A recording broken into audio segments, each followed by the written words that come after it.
and Synergy Grid. Number Point 8. of order, Mr. Chair. This is a administrative matter, Mr. Chairman. No, but I would like to make a point of order, Mr. Chair, because I am guided by the subject matter of the inquiry. This is a motu proprio inquiry on the performance of the National Grid Corporation of the Philippines. So we are supposed to be assessing the performance of NGCP, and in relation to the very objective of lowering the price of electricity, I do not find the connection why the Honorable Fernandez is asking several documents to be submitted before this committee. Can you I please- think Mr. Chairman, because with all these documents that we are asking from the NGCP, we will be able to assess their performance. Because Mr. these Chair, are all the pertinent one that documents will coming from assess the NGCP. performance And we of haven't received NGCP, any Mr. documents Chair. yet coming from NGCP just now. Ngayon lang tayo nakareceive ng documents sa kanila eh.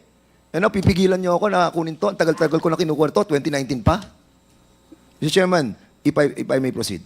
Minutes of meeting for the... Bigyan niyo naman po kami ng oras para basahin ang mga dokumento na dinadala niyo po sa amin. Yes, Give Mr. us Chair. at least 2 days or 3 days prior to the hearing itself.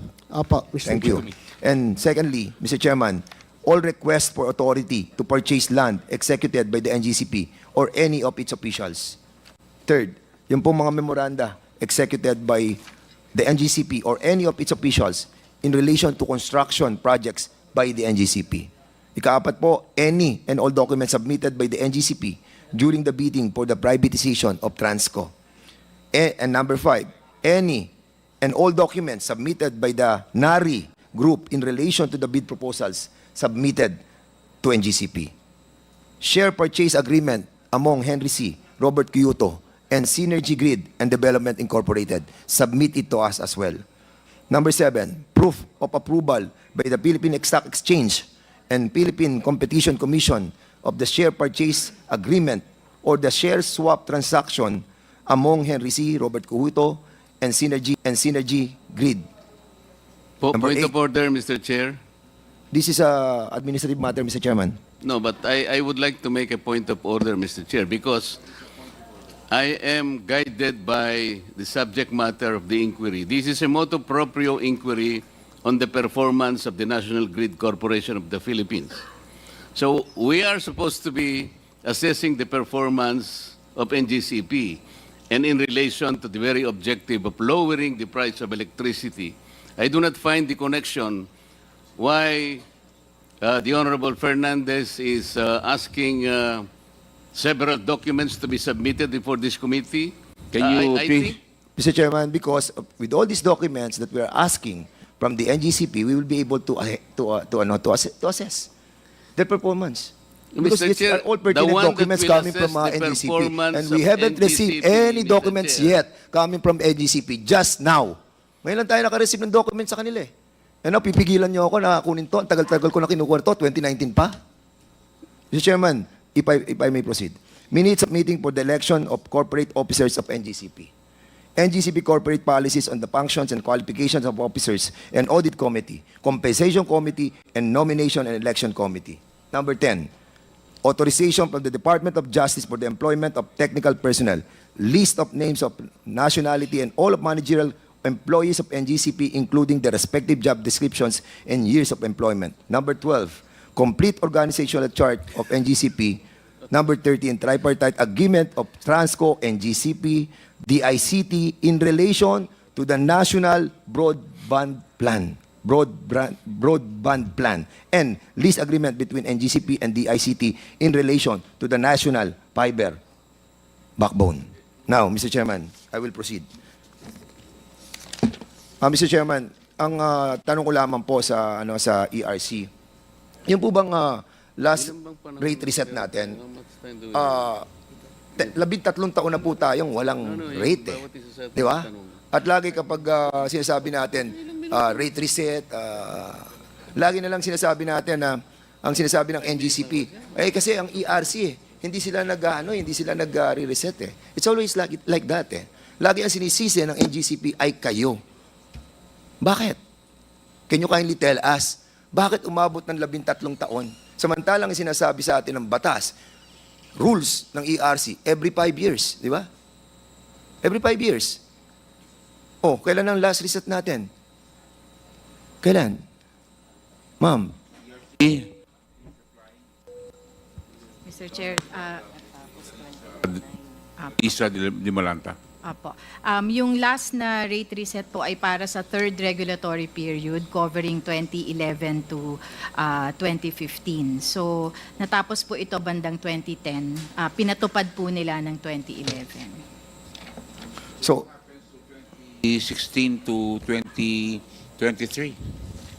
Yun po yung hirap po akong makasagot, Mr. Chair. Kasi po kung maalala po ninyo, especially the Honorable Dan Fernandez, noon pong Agosto 2022, ang bandang September po, 3 weeks into the job, noon pong nag-budget hearing po, ito na po yung siningil sa amin. So, tinanong po naman kami ng diretsahan, nagkaroon ba ng reset? Sumagot din naman po kami ng diretsahan na wala. Pero in a matter of weeks, sinimulan na po namin yung trabaho. Kaya po, November nakapaglabas po kami ng rules, December nakapag-file po si NGCP. So, Yeah. pero yung between po nun, yun po yung hirap po akong makasagot, Mr. Chair, kasi po wala po akong personal knowledge. Yes, so tama po yung sinasabi ni NGCP na kasalanan nga ng ERC din to. Hindi po nakapag-reset po talaga yung ERC. Yun lang. Opo. Yun ang problema. Ano ang impact ng hindi kayo nakapag-reset? Wala pong naging review nung rates ni NGCP at wala din po silang opportunity na makapag-file para sa bagong rate. So ang nangyari po, tinuloy-tuloy lang yung dating rates na Okay. na naaprubahan ng ERC. The Honorable Dan at Fernandez. wala pong na-assess, wala pong na-depreciate ng mga value ng kanilang mga assets. Mr. Chairman, 13 taon, at hindi ako naniniwala na ito'y kagagawan lamang ng ERC, but nevertheless, darating po tayo doon. Ngayon po, anong status ng ating pong reset? Para sa kababayan natin na nanonood at sa mga kasamahan po natin, itong pinag-uusapan po natin, ito po yung taripa. At ang pinag-uusapan po dito, okay, sinasabi yan ng NGCP at ibang members ng ating pong mga kasamahan dito that napakaliit lang ng porsyento ng transmission rate sa kabuuan na binabayad ng ating taong bayan. Pero tayo po dito ay niloloko. Ang ating pong transmission rate, tama, maliit lang, 1 peso and 19 cents per kilowatt hour. Yun po ang general na sinisingil. Pero Mr. Chairman, 13 or 10 cents lang ang difference. Malaking bagay po yan sa ating pong mga kababayan. Most especially, na hindi tayo nag-compute, marami na po tayong overcollection. And this must be refunded to our Filipino people. Now, ang tanong, Mona Lisa, ano na ang status ng ating pong NGCP sa rate reset? Sa reset po ng fourth regulatory period, Mr. Chair, ito po yung tapos ng period 2016 to 2022. Patapos na po kami. Ito nga pong siguro po ngayong susunod na linggo, may meeting na po kami para final evaluation na po ito. Kasi natapos na po namin yung mga public processes. Required po kami na mag-publish, humingi ng consultation sa publiko. Natapos na po namin yun. So, Okay. evaluation na po. Salamat po, ma'am. Ito po, may hawak po akong 2 dokumento. Isang draft partial initial determination. Ito, covered period of 2016 to 2020. At isang draft final determination 2016 to 2020. This was published noong September 2023 at ito naman noong August 2024. Will you confirm that you have the already signed? Lahat kayo nag-sign dito. Ikaw, Mona Lisa, si Catherine, si Commissioner Maceda, si Lumbatan, si Digal, at si Puentes. At sinasabi nyo dito sa draft partial initial determination from 2016 to 2020 was published on September 2023. Am I correct? Tama po yan, Mr. At ito naman published August 2024. Draft Tama po. final determination. I Tama just po. wanted to confirm kasi pupunta ako sa dalawang desisyon na to. Hindi naman desisyon sapagkat wala pa naman kayong final, di ba? And I just wanted to be cleared kasi medyo ako confused ako sa mga desisyon dito na sa mga value ng ating assets that was agreed upon by ARC. And the power of this committee is the oversight power to check na yung pong sinasabi ng EPIRA that the rate base, no, Mr. Chairman, kailangan po nakabase doon po sa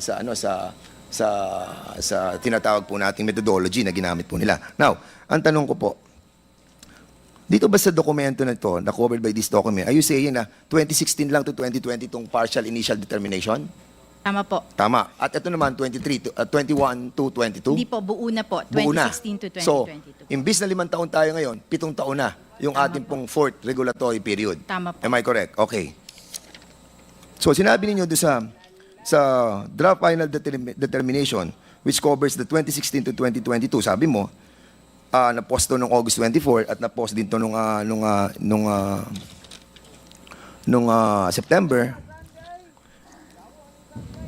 Dito sa discussion to, napasama yung commission and completed projects should be allowed to be recovered by NGCP. At dito sa decision nyo at dito sa draft ninyo, nakalagay din yung spent. Am I correct? Tama po ba yung sabihin na nakalagay pareho dito yung commission and useful ng mga projects? Mr. Chairman, point of order. We cannot be discussing non-final decisions and merely temporary drafts. Otherwise will be intruding into the authority of the ARC in finally determining what should be done to this particular period for reset. Mr. How Chairman, how can we be discussing drafts? Mr. Chairman, I would just like to ask. Mr. Chairman, Miss Di Balanta, are you agreeing to discuss here something that you have not finally decided on? Mr. Chairman, that's the This is reason why we have this. Honorable Dan Fernandez. That's the reason why, Mr. Chairman, that we have this oversight power to check the abuse of some agencies of our government, especially na maapektuhan yung sinacharge sa ating taong bayan. Pera ng taong bayan ito eh. Sinacharge natin eh. Yung ang sinasabi natin dito ng mga proyekto na hindi pa tapos, itinacharge natin sa ating mga consumers. And yun ang pinaglalaban po natin dito. Bakit po Okay. natin hindi The Honorable na-allow? Dan Fernandez still has the floor. Let us give him Yeah, his but I time. have the But point of order. We In take any note of that, judicial Honorable. decision, you cannot question yet if that's not yet final. But These are no. draft. The commissioners, the chairman, will change this draft and they have that authority under the law. Okay. So how can we be discussing drafts of possible decisions? Okay. I would like to ask, Madam, because we have a point of order. Mr. Chairman, I still And have a the point of floor. order. Mr. Yes. Chairman, I still have the floor. The point of And you order have to is decide on the point of precedes order, all Mr. kinds Chairman. of statements. Decide on the point of order. Yeah, the point of The- order is precedes all.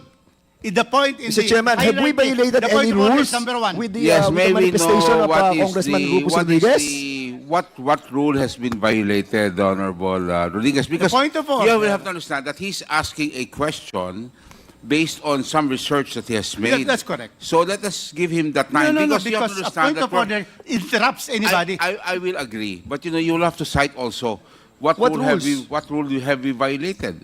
Because you will have to understand, Honorable Rodriguez, para klaro tayo, para maging smooth naman ho itong procedure ho natin, itong hearing na to, patapusin na ho natin si Dan Fernandez because there's also an accusation here na kayo ito'y kasalanan ng ARC. So dapat, I think he's also going to go there.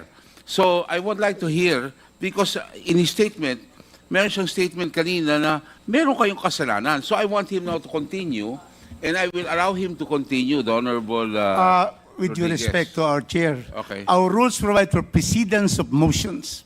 And in the proceedings of motions, the rules of Congress, it says that the point of order has precedence over all other discussions.